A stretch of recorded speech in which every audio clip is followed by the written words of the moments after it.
12-chi masala to'rtxonali A, B, S soni 4 ga va 9 ga qoldiqsiz bo'linadi. Shunga ko'ra A plus B yig'indi qabul qilish mumkin bo'lgan qiymatlar yig'indisini topishimiz so'ralyapti. Demak, berilgan son birinchi o'rinda 4 ga bo'linishi uchun ko'rib chiqamiz qanday vaziyat bo'ladi. A, B oxirgi ikkita raqam 4 ga qoldiqsiz bo'linishi kerak edi 4 ga bo'linish belgisi bo'yicha. Demak, 4 ga bo'linishi uchun oxiridagi vaziyat 0 0 bo'lishi mumkin yoki 44 bo'lishi mumkin yoki 88 bo'lishi mumkin edi. Endi shu sonlar 9 ga qoldiqsiz bo'linish uchun raqamlar yig'indisi 9 ga bo'linishi kerak. Shu belgidan foydalanamiz. Raqamlar yig'indisi 9 ga bo'linish uchun A plus B bu yerda 9 ga bo'linishi kerak, chunki nollarning ta'siri yo'q. A plus B ning qiymati 9 ga bo'linish uchun bu son demak nimalarni bera oladi? Ko'rib chiqadigan bo'lsak, 9 ni berishi yoki 18 berishi mumkin. Endi keyingisida 9 ga berilgan son qoldiqsiz bo'linishi kerak. Raqamlar yig'indisi hisoblansa 4 ga 4 qo'shganimizda 8 chiqyapti. Unda A qo'shuv B ga javob yoki 1 qoladi yoki 10 qoladi. Bu yerda 8 bo'lganligi uchun 8 bilan 1 9 ga bo'linib ketadi yoki 8 bilan 10 ham 9 ga bo'linib ketadi. Undan keyingi javobni, ya'ni 9 ustiga 10 ustiga qo'shadigan bo'lsak 19 bo'ladigan javobni ola olmaymiz. Ikkita raqamning yig'indisi chunki 19 bo'la olmaydi. Eng katta imkoniyat bu yerda 18, ya'ni ikkalasi ham 9 bo'lganda bo'lishi mumkin bo'lgan vaziyat bor. Keyingi holat A plus B ning qiymatini 8 ga 8 16 ni berganligi uchun A plus B ning qiymati 2 beradigan, unga 9 ni qo'shib bo'ladigan bo'lsak 11 ni beradigan holatlar bor ekan. Shunda A plus B ning barcha qiymatlari 9 18, 1, 10, 2 va 11 sonlari. 9 ga 18 ni qo'shganimizda 27, 27 ga 1 28, unga 10 ni qo'shsak 38, 38 ga 2 40 va 40 ga 11 ni qo'shamiz. 51 soni hosil bo'ladi. S javob chiqyapti bu yerda. 13-savol. X minus 1 bilan y plus 5 o'zaro to'p sonlar, ularning nisbati berilgan 24 taqsim 30 ko'paytmasining qiymatini topish so'ralyapti. X minus 1 taqsim y plus 4 ning javobi bu yerda 24 taqsim 30 deb ko'rsatilyapti, lekin shu yerda x minus 1 to'g'ridan to'g'ri 24 ni, y plus 4 esa 30 ni ola olmaydi.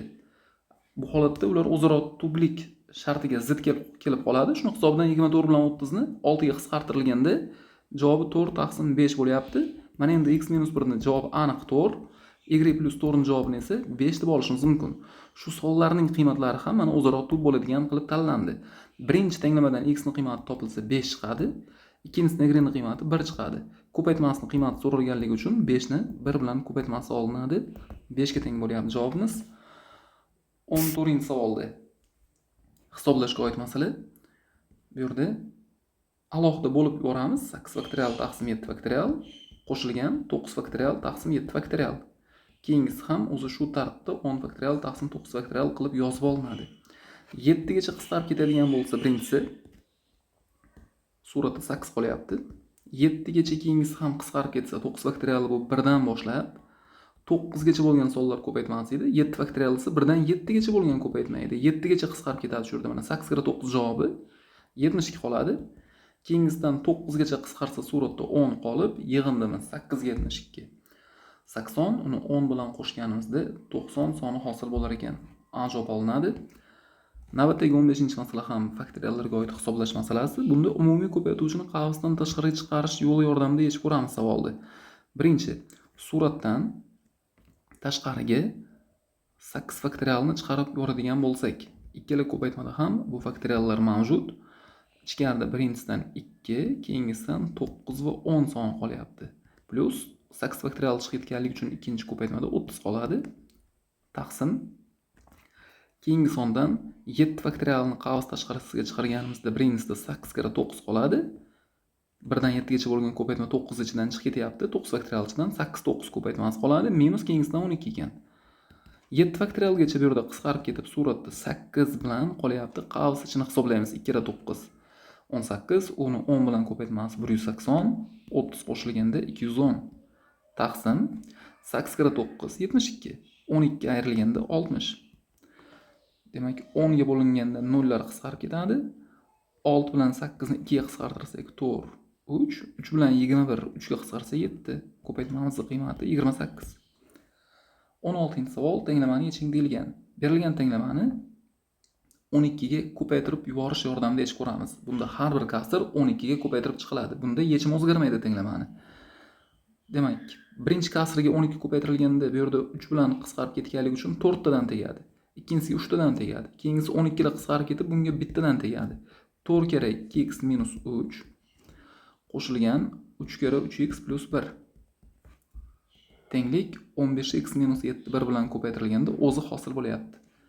4 qavsga ko'paytirib ochilganda 8x minus 12 qo'shuv 3 bilan ko'paytiradigan bo'lsa ikkinchi qavsda 9x qo'shuv 3 tenglik 15x minus 7. Noma'lumlar bir tomonga o'tkazdiriladi. 8x bilan 9x ni yoniga, mana ularning ishoralari musbat edi. 15x ni qaytaramiz, minus 15x. Ikkinchi tomonga minus 12 ni qaytaramiz, plus 12 qilib, 3 ni ham qaytaramiz, minus 3 qilib, bu yerda minus 7 ham bor edi, mana uni ham yozib oldik. 8 9x bilan 17x, 17x dan 15x ketsa 2x.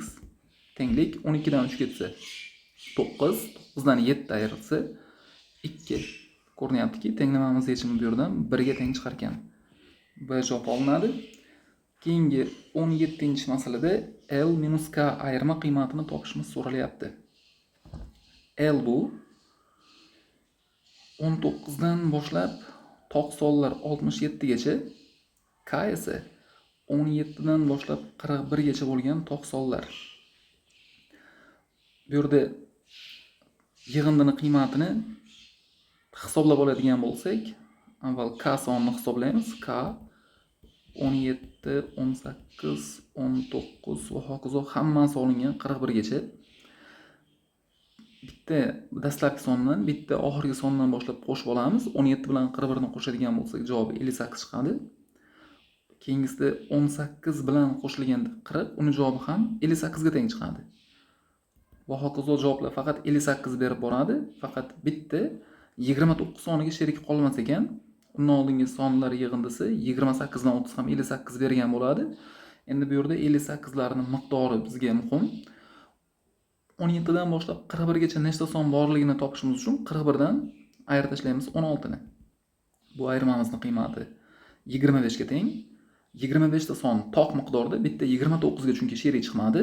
24 ta son jufti bilan jami 12 ta sonni beradi. Demak, birinchi K sonining qiymati 58 kere 12 qo'shilgan 29 ko'rinishda ekan. L ning qiymatini topamiz. Bu yerda 19 dan boshlab 67 gacha faqat toq sonlar berilgan edi. Demak, L soni ikkita chekkasi qo'shib olinganda 19 ga 67 ni qo'shamiz. Bu yerda 86 soni hosil bo'lyapti. Keyingisi 21 bilan 65 qo'shilganda ham 86 soni hosil bo'ladi. Plus va hokazo bu yerda ham faqat toq sonlar ketyapti. 43 soniga bu yerda sherik son yo'q ekan. Demak, 43 sonni o'zi yoziladi. Undan oldin ham 86 soni demak yozuvda qatnashgan bo'ladi. Endi nechta son bor bu yerda jami hisoblanadi. Faqat toq sonlar bo'lgan. Agar 1 dan boshlab 67 gacha bo'lgan toq sonlarni o'zini to'liq yozib oladigan bo'lsak, ular 1 dan boshlab barcha 68 gacha bo'lgan natural sonlarning yarmicha, ya'ni 34 ta bo'lardi. Endi shu 34 ta sondan 1 dan boshlab 17 gacha bo'lgan toq sonlar qatnashmayapti. Ya'ni 9 tasi. 34 dan 9 ni ayirib oladigan bo'lsak, javobimiz bu yerda demak 25 ga teng chiqadi. Bu yerda ham 25 ta son bor ekan. Shunda 86 la soni 12 ta, bitta 43 soni ortib qolgan. Savolda L dan K ni ayirmasi so'ralganligi uchun L 86 kere 12 qo'shuv 43. Undan ayriladi. K 58 kere 12 qo'shuv 29. Qavs ochiq hisoblanadi. 86 kere 12 qo'shilgan 43. Ayru 58 kere 12 minus ta'sir qilganda minus 29 hosil bo'ladi. Birinchi va uchinchi ifodalarni bitta qilib oladigan bo'lsak, qavs tashqarisiga 12 chiqib ketadi. 86 minus 58 qoladi. Keyingisida 43 dan 29 ayirmasini olamiz. 43 dan 29 ketadigan bo'lsa, demak 14 soni hosil bo'lyapti. Endi 86 dan 58 ayriladi. Demak, qarz olsak 16, 8, bu yerda 7 qoldi, 28. 12 kere 28 plus 14 bo'lyapti. Qavsdan tashqariga yana 14 ni olib chiqib yuboradigan bo'lsak, qavs ichida birinchisidan 12, ikkinchisidan 2 qoladi. Chunki 28 14 kere 2 edi. Keyingisidan 14 chiqib ketganda 1 ni o'zi. 12 kere 2 ni javobi 24. Uni 1 bilan qo'shsak 25. 14 ni 25 ga ko'paytirganimizda 350 ga teng chiqar ekan. Shunda javobimiz B javob olinadi.